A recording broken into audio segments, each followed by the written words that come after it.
अस्सलाम वालेकुम, मैं हूं उस्मान खादिम कम्बोर। इस वक्त मैं मौजूद हूं मियाँ मीर कब्रिस्तान में। मेरे साथ मिर्ज़ा उस्मान बेग मौजूद हैं और उन्होंने फेमस सुपरस्टार हैं, इंडिया के सुपर डुपर स्टार हैं सैफ़ अली ख़ान, उनकी फूफो की कब्र जो है वो दरियाफ़्त की है। उनकी फूफो नवाबज़ादी कुदसिया सुल्तान लाहौर में फ़ौत हुई, लाहौर में दफ़न हुई मियाँ मीर कब्रिस्तान में। यहाँ उनकी कब्र मौजूद है। सैफ़ अली ख़ान के फूफा की कब्र यहाँ पे मौजूद है। उनके बहुत से करीबी जो रिश्तेदार हैं उनकी कब्रें भी पाकिस्तान में यहीं पे मौजूद हैं। एक बहुत बड़ी फैमिली है, आज भी ये पाकिस्तान में रहते हैं। इस हवाले से मिर्ज़ा साहब से बात करेंगे। मिर्ज़ा साहब, सबसे पहले तो ये बताएं कि सब ऑडियंस पूछेगी कि ये कैसे साबित होगा कि ये सैफ़ अली ख़ान की जो है वो फूफो ही हैं, तो क्या शजरा नस्ब है, क्या सबूत है? वो इजीली आप गूगल करेंगे ना। वैसे तो मैं गूगल को नहीं मानता, अगर आप मुझसे पूछेंगे तो मैं गूगल की सर्च को नहीं मानता, लेकिन हम लोग भी काउंटर चेक करने के लिए, दोबारा चेक करने के लिए ये ठीक है या नहीं है, तो टिक मार्क हम उस पर ही करते हैं। तो आप इजीली नवाब इफ्तिखार अली खान खोलेंगे तो पूरा शजरा नसब, मंसूर अली खान जो सैफ अली खान के वालिद हैं, उनकी बहनों का कुदसिया सुल्तान, सालिया सुल्तान, वो तमाम का शजरा नसब आ जाएगा। तो ये जो आखिरी इरामगाह हमारे व्यूअर्स देख रहे हैं, ये नवाबजादी कुदसिया सुल्तान है। ये वालिद और वालदा दोनों की तरफ से शहजादी थी, क्योंकि जो नवाब इफ्तिखार अली खान थे उनकी जो शादी थी भोपाल, एक बहुत बड़ी इंडिया की रियासत है भोपाल, उनकी बेगम साजिदा सुल्तान से शादी हुई थी। उनका नाम भी अगर हमारे नाज़रीन देख सकें, कतबे पे दोनों के, नवाब इफ्तिखार अली खान का और साजिदा सुल्तान का कतबे के ऊपर दर्ज है। तो ये लाहौर कैसे आए? यहाँ पे किस तरह से इनकी जो है तदफीन हुई? ये यहाँ पे यानी शिफ्ट हो गए थे पाकिस्तान बनने के बाद, ये क्या मामला हुआ था? उनकी ख़ानदान के, जैसे आपने इंटरव्यू में बताया, बेशुमार लोग हैं। ये तो बाद में उनकी शादी यहाँ पर हुई। इनके ही चचा थे नवाब शेर अली खान पटौदी, वो इधर हमारे फेडरल मिनिस्टर भी रहे। उसके अलावा फ़ौज के आला ओहदों पर वो फाइज़ रहे। अगर मैं लाहौर की ख़ास तौर पर बात करूँ तो आपने फ़ौजी फाउंडेशन का नाम सुना होगा, अस्पताल का। उसके जो बनाने वालों में, उसकी जो मीटिंग्स में जो बैठते थे, वो नवाब शेर अली खान ऑफ पटौदी थे। उसके अलावा हमारे पीसीबी के जो साबका चेयरमैन थे शहरयार खान, उनका ताल्लुक भी, उनका तो भोपाल रियासत था, लेकिन इस फैमिली से भी लिंक आउट इस तरह बनता है कि वो सकी खाला के बेटे थे, वो आबदा सुल्तान के बेटे थे, जो कि साजिदा सुल्तान की बहन थी। तो ये आपने कब्र जो थी ये ढूंढी कैसे? कोई इन्फॉर्मेशन मिली थी या आप जिस तरह कब्रें ढूंढते हैं, हमें पता चला है कि आप अब तक सैकड़ों हज़ारों कब्रें ऐसी दरियाफ्त कर चुके हैं जो कि तारीख के अंदर गुम हो चुकी थी, आपने ढूंढी, उनके सारे के सारी हिस्ट्री ढूंढी और फिर वो सामने लेके आए। तो ये कोई लिंक मिला था कहीं से या आपको घूमते फिरते ये कब्र नज़र आई और आपने उसकी सारी फिर हिस्ट्री निकाली? नहीं, ये नज़र आई थी तो उसके बाद हिस्ट्री निकाली। फिरता तो कह लें हज़ार दफ़ा इस कब्र के सामने से गुजरा था, लेकिन क्योंकि हम, हमारे लिए मेन शख्सियत का नाम होता है, जैसे सैफ अली खान तो बहुत बड़ा नाम है और इनका क्योंकि पटौदी फैमिली से ताल्लुक़ है और ख़ुद भी नवाबजादी हैं, तो इसलिए ये ज़रा इंपॉर्टेंट होगी। मैं तो करता हूँ जो फेमस पर्सनैलिटीज़ हैं, अब तक 5000 कब्रें जो लाहौर की मुख्तलिफ जो शख्सियात हैं, जिस मुख्तलिफ फील्ड की, उनकी कब्रें मैं दरियाफ्त कर चुका हूँ कि किस कब्रिस्तान में वो कब पैदा हुई, कब उनका इंतकाल हुआ। तो मैं फिरा था, तो जब नवाब इफ्तिखार अली खान का नाम पढ़ा और बेगम साजिदा सुल्तान का पढ़ा, तो वो कि कतबे पे ऐसे तो नहीं लिखेगा। फिर मैंने जाकर जब सारा सर्च किया तो वो पूरी फैमिली ही यहीं पे है। जैसे नवाब शेर अली खान का मैंने जिक्र किया, शहरयार खान हमारे पीसीबी का एक चेयरमैन रहे हैं और बड़े आला ओहदों पर वो फाइज रहे हैं, उसके अलावा भी।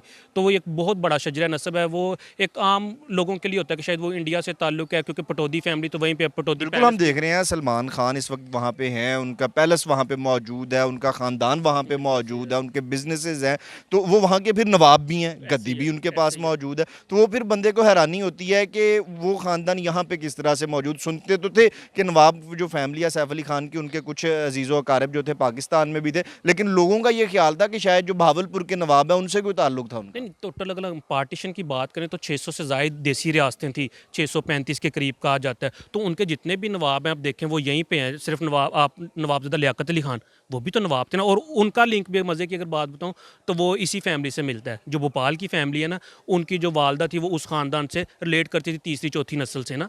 तो वो कह लें कि नवाबज़ादा लियाकत अली खान का भी ताल्लुक इसी ख़ानदान से है। और भी कई बड़े बड़े नाम हमें मिलते हैं, वो बलोचिस्तान की फैमिली के, खैबर पख्तूनख्वा की, उनका लिंक्स आपस में। ये तो आपके और हमारे लिए होता है कि वीज़ा लेना है या ना, वीज़ा तो डेफिनेटली वो भी लेते होंगे, लेकिन उनके लिए वो कोई भी नो गो एरियाज़ नहीं है, वो कहीं पे भी जा सकते हैं, मूव कर सकते हैं। मैं लाहौर में कई ऐसे ख़ानदानों को जानता हूँ, जैसे ही अप्रैल का मौसम आता है वो यहाँ से मूव कर जाते हैं, फिर दोबारा जब ठंडा मौसम आता है तो वापस लाहौर में आ जाते हैं। सुनने में ये ऐसे लगता है कि ये फ़िल्मी कहानी की बात है या पता नहीं बड़ी कोई ऐसी, लेकिन ऐसे लाहौर लाहौर में हज़ारों ख़ानदान हैं जिनका ताल्लुक इसी तरह वो लाइफस्टाइल उनका यही है, जैसे पटौदी। तो अभी हम ये मियाँ मीर कब्रिस्तान में मौजूद है और ये आम कब्रिस्तान नहीं है। वैसे तो लाहौर का हर जो पुराना कब्रिस्तान है वहाँ पे कोई ना कोई बड़ी शख्सियत मौजूद है, ऐसे ही। लेकिन यहाँ पे मैं आपके साथ फिर रहा हूँ। ये हमारे पीछे जो है सैफ अली खान की फूफो की कब्र हमें नज़र आ रही है और उसके साथ ही यहाँ पे कई जो हैं वो हमें नज़र आ रही है। देखें ना, जिस तरह से साबका कमिश्नर रहे हैं, ठीक है, कोई गवर्नर रहा हुआ है, कोई किसी ओहदों पे रहा, कोई यानी कि आर्मी के बड़े बड़े जो आला अफसरान थे वो भी यहाँ पे उनकी भी कब्रें मौजूद हैं। तो आप जब हम यहाँ आ रहे थे तो आप एक क्रिकेटर के बारे में बता रहे थे कि उन्होंने बॉल करवा के चिड़िया मार दी थी। वो कौन क्रिकेटर है और वो क्या कहानियाँ, उनकी कब्र भी यहीं पे है? वो उन्होंने मार नहीं दी थी, कह लें कि ऐसे इंसिडेंट होते हैं अक्सर, कोई कैच पकड़ने लगा, किसी के सर पे बॉल लग गई। तो बॉलर थे डॉक्टर जहांगीर खान, बहुत बड़ा नाम है, उनको भी आप इजीली गूगल सर्च कर ये सकते हैं। पाकिस्तान की नेशनल टीम के थे? एग्जैक्टली। इसी तरह माजिद खान के ये वालिद थे, अगर मैं गलत नहीं हूँ, वो भी पाकिस्तान क्रिकेट टीम का हिस्सा रहे हैं। तो वो बॉल करवाने लगे तो चिड़िया दरमियान में आ गई और वो चिड़िया आज भी उसी तरह हनूद करके हम लोग जिस तरह बोलते हैं वो एमसीसी म्यूजियम में पड़ी हुई है। आप गूगल सर्च करेंगे वो इजीली सामने आपके वो पिक्चर भी आ जाएगी पूरी और वो पूरी स्टोरी भी आ जाएगी डॉक्टर जहांगीर खान की। तो यहाँ पे और ये मियाँ मीर कब्रिस्तान में हमने सैफ अली खान के फूफो की बात भी कर ली, डॉक्टर जहांगीर की बात भी कर ली, और यहाँ पे कौन से ऐसे प्रोमिनेंट नाम हैं जो बड़े नाम आप समझते हो, ख़ास तौर पे ऐसे जिनका लोगों को आइडिया ना हो कि वो पाकिस्तान में या लाहौर में दफन है? वो कौन कौन से शख्सियात हैं जो यहाँ पे मियाँ मीर कब्रिस्तान में मौजूद? नहीं, लोगों को पता तो होगा, जैसे मैंने ही एक स्टोरी की थी और वो बहुत ज़्यादा वो लोगों ने बड़ा उसको पसंद किया था। इमरान खान साहब की वालदा शौकत खानम, उनकी जो आखिरी आरामगाह यहीं पे है। फिर लाहौर का इलाका जहाँ पर हम लोग खान साहब रहते हैं, ज़मान पार्क, उनकी ज़मान खान की कब्र भी जो है वो यहीं पे है। क्रिकेटर अब्दुल कादिर, वो कह लें कि धर्मपुरा की एक शान, एक बहुत बड़ा नाम आप कह सकते हैं इन्फेंट्री रोड पे, उनकी कब्र यहीं पे है। फिर हमारे लेजेंडरी अदाकार मोहम्मद अली, जिनके जी, नाम हमने पे देखी, वो पीछे मौजूद है अदाकार मोहम्मद अली की खबर भी हमने देखी, यहाँ पे थी। उनके वालिद की जो थी वो कब्र हमने देखी यहाँ पे थी। और यहाँ पे जो बहुत बड़े ब्यूरोक्रेट रहे हैं अब्दुल्ला खान सुंबल, उनकी कब्र भी हमने देखी। अब्दुल्ला खान सुंबल, एग्जैक्टली, उनका तो भी रिसेंटली उनका इंतकाल हुआ, उनकी आखिरी आरामगाह भी खाती के अंदर है। इसी तरह बाहर भी कब्रिस्तान है बहुत बड़ा। अब जिस जगह हम यहाँ खड़े हैं, इर्द गिर्द यहाँ पे तकरीबन हम देख रहे हैं कि कोई 60-70 कब्रें इस अहाते में मौजूद हैं और कोई एक कब्र भी आम बंदे की नहीं है। तो आम बंदे को क्या एंट्री नहीं मिलती यहाँ पे?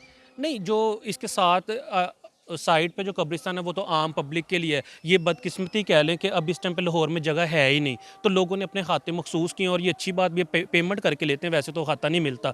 तो ये मेरे ख्याल से गवर्नमेंट को सोचना चाहिए कि क्योंकि हर बंदे ने मरना है, वो कोई भी शख्स है, हुकूमत तो सिर्फ 5 साल के लिए मिलनी है जो भी आएगी। तो अब लाहौर में आप किसी भी, क्योंकि मैं पिछले 10 साल से रिसर्च कर रहा हूँ, तो लाहौर के किसी भी आप कब्रिस्तान में चले जाएंगे आपको जगह नहीं है, वो कब्र के अंदर से ही कब्र निकाल रहे हैं। ये हमारे ईमान का हिस्सा भी है कि तो आपने अब 5000 कब्रें दरियाफ्त की हैं, उनका कोई आर्काइव बना रहे हैं आप, कोई किताब लिख रहे हो, कोई ऑनलाइन आर्काइव क्या कर रहे हैं, किस तरीके से उसको कंपाइल कर रहे हैं? क्योंकि मर तो सबने जाना है, चले जाना दुनिया से, तो नॉलेज तो दिमागों में रह जाए तो वो साथ चला जाता है। कैसे छोड़ के जा रहे हैं, क्या कर रहे हैं? अब जब किसी की बरसी आती है और सालगिरह आती है, मैं उसके ऊपर लाजमी एक रील या लॉन्ग वीडियो उस खानदान के किसी फ़र्द को लेके जाता हूँ कब्रिस्तान में और फिर वहाँ पे शूट करता हूँ। वीडियोस भी अब तक हज़ारों की तादाद में मेरे यूट्यूब चैनल और सोशल मीडिया प्लेटफॉर्म्स पे पड़ी हुई हैं। मैं खुद कॉलम्स भी लिखता हूँ और जो किताब की आपने बात की, तो किताबें भी इंशाल्लाह ताला आप इसी साल में 2025 यानी वो एक आर्काइव बन रहा है डिजिटल, और पूरा सिर्फ ये नहीं कि बता दिया ये फलां कब्र है, उनके साथ कोई ना कोई रिलेटिव होगा जो पूरे प्रूफ भी उसका बन जाता है और उसकी वैल्यू भी बन जाती है, ऑथेंटिसिटी भी बन जाती है। ये आप काम कर रहे हैं।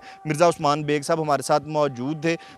5000 से ज़ायद कब्रें दरियाफ्त की हैं जो माजी के झरोकों में खो चुकी थी, और उनमें से चंद कब्रें हमने आज आपको दिखाई, जिनमें सबसे अहम और सबसे जो इंटरेस्टिंग थी चीज़ जो मुझे लगी वो ये थी कि सैफ अली खान सुपरस्टार हैं, दुनिया उनको जानती है, फ़ैन है उनकी, और उनकी फूफो की कब्र हमें पाकिस्तान के अंदर लाहौर के मियाँ मीर कब्रिस्तान में मिली। ऐसी ही मज़ीद वीडियोज़ आती रहेंगी। उस्मान खादिम कंबो को इजाज़त दीजिए। अल्लाह हाफ़िज़।